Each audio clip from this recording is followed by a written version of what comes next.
Morning बच्चों। कल हमने केमिस्ट्री में 10th क्लास की केमिस्ट्री पढ़ाई थी, क्योंकि कुछ कैंडिडेट का ये था कि केमिस्ट्री 10th क्लास का बता दीजिए, कमेंट्स किया गया था। आज जो है हम लोग जो चल रहे थे 12th क्लास का विद्युत चुंबकीय प्रेरण, तो उसी से हम लोग आगे बढ़ते हैं। तो उसका अगला टॉपिक था स्वप्रेरण। तो स्वप्रेरण को हम लोग देखेंगे कि स्वप्रेरण किसको कहते हैं। तो स्व का मतलब होता है स्वयं, प्रेरण का मतलब होता है प्रेरित, यानी स्वयं से प्रेरित। तो इसमें हमने डेफिनेशन लिख दिया है कि जब किसी विद्युत कुंडली में विद्युत धारा का परिवर्तन कराया जाता है। परिवर्तन कराने से मतलब क्या है कि विद्युत धारा का मान को बढ़ाया जाता है अथवा घटाया जाता है, कराया जाता है। तो स्वयं में विद्युत धारा परिवर्तन के कारण उसमें विद्युत वाहक बल या प्रेरित विद्युत धारा उत्पन्न होने लगती है। यानी उसमें विद्युत वाहक बल, धारा में परिवर्तन। तो धारा में परिवर्तन कैसे होगा? तो धारा में परिवर्तन जैसे एक सेल लगाए, उसी परिमाण का दूसरा सेल लगाएंगे, तीसरा सेल लगाएंगे, या सेलों की संख्या को घटा भी सकते हैं। तो इस कुंडली में जैसे ही धारा का परिवर्तन करते हैं तो इसमें विद्युत वाहक बल उत्पन्न होने लगता है और यह प्रेरित विद्युत धारा उत्पन्न होने लगती है। तो इसी प्रोसेस को क्या कहा जाता है? स्वप्रेरण कहा जाता है। इसे समझाने के लिए हमने एक इलेक्ट्रिक सर्किट बनाई है, जिसमें एक वायर जोड़ दिया है, इलेक्ट्रिक वायर है ये, और ये एक बैटरी लगा दी है और एक हमने स्विच लगा दी है। अब जैसे ही स्विच को ऑन करते हैं, इससे विद्युत धारा प्रवाहित होने लगती है। बैटरी की संख्या को बढ़ाते हैं तो इसमें विद्युत बल रेखाएं, यानी ये इलेक्ट्रिक लाइंस ऑफ फोर्सेस, ये जो इलेक्ट्रिक लाइंस ऑफ फोर्स, जिसको हम लोग क्या कहते हैं? विद्युत बल रेखाएं। क्या कहते हैं? विद्युत बल रेखा। तो इससे होकर विद्युत बल रेखाएं गुजरने लगती है, जो स्वप्रेरण की प्रक्रिया को संचालित करता है या इसे दिखाता है।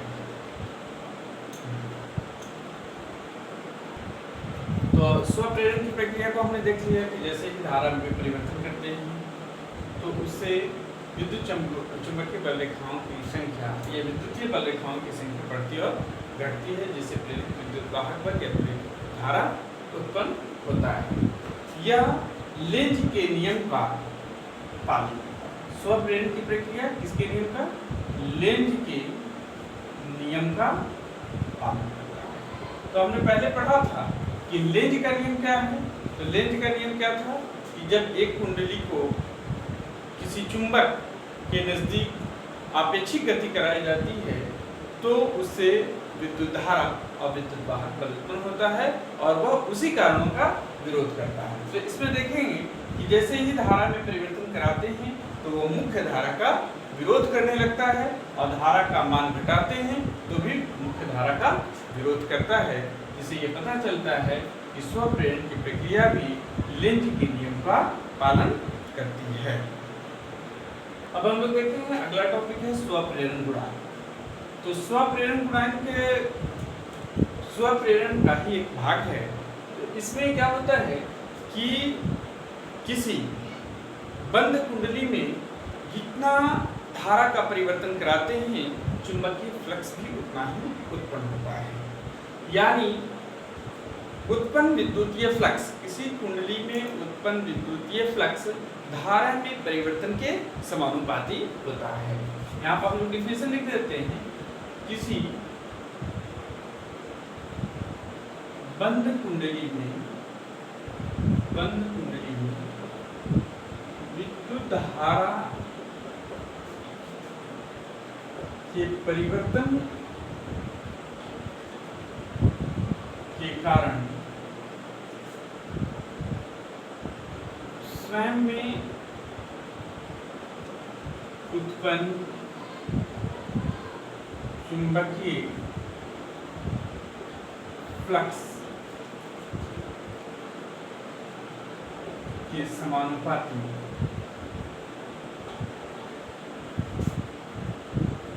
होता है। जैसे मान लिया कि धारा का मान, माना कि प्रवाहित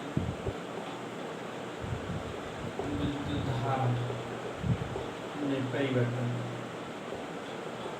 I हो और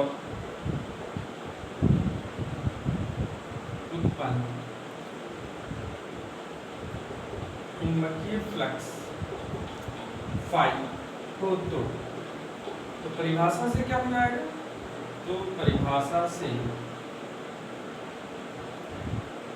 n phi is proportional to I, जहाँ n जो है वह फेरों की संख्या है जो हमने कुंडली बनाई थी, उसमें जितना ज़्यादा फेरा रहेगा उतना ही फ्लक्स भी ज़्यादा उत्पन्न होगा। यानी n फाई, फाई क्या बता रहा है? ये फ्लक्स को बता रहा है जो हमने यहाँ डिनोट कर दिया है। I क्या बता रहा है? तो विद्युत धारा में परिवर्तन को बता रहा है। यानी जितना धारा में परिवर्तन होगा उतना ही फ्लक्स ज़्यादा उत्पन्न होगा। अब यहाँ पर हम लोग चूंकि प्रोपोर्शनल को हटाते हैं, समानुपाती को हटाते हैं, तो एक कांस्टेंट का टर्म देते हैं, तो n phi is equal to n I, n phi is equal to, तो यहाँ हम लोग देखेंगे कि n phi is equal to I। इसे समानुपाती को जब हटाते हैं तो एक कांस्टेंट देंगे, तो n phi is equal to Li, n phi is equal to Li, जहाँ L क्या है? L एक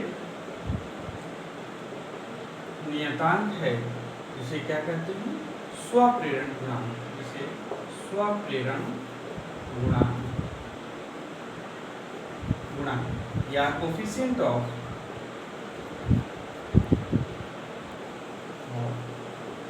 सेल्फ इंडक्शन का। तो L एक नियतांक है जिसे क्या कहा जाता है? स्वप्रेरण गुणांक कहा जाता है। तो यहाँ पर हम लिख देंगे L is equal to n phi by I, L is equal to n phi by I, यानी कि I क्या है? विद्युत धारा है। तो इस तरह से भी हम लोग चल सकते हैं कि प्रति एकांक, इस तरह से परिभाषा देते हैं, प्रति एकांक किसी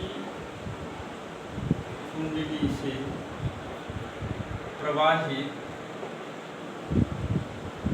विद्युत धारा के कारण, विद्युत धारा के कारण जितना चुंबकीय फ्लक्स उत्पन्न होता है उसे स्वप्रेरण गुणांक कहा जाता है।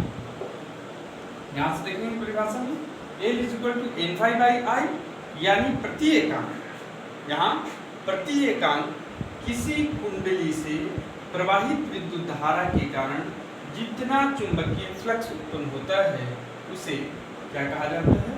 स्वप्रेरण गुणांक कहा जाता है।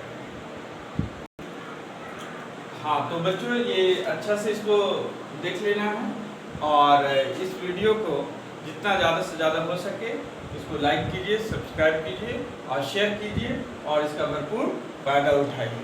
और आपके कमेंट्स का आना भी बहुत ज़रूरी है, क्योंकि जब तक आप कमेंट्स नहीं कीजिएगा तब तक पता नहीं चल पाएगा, तो हम उस का निदान नहीं कर पाएंगे। और इसके बाद हम लोग नॉमिकल बताएंगे और आज हम इसी के साथ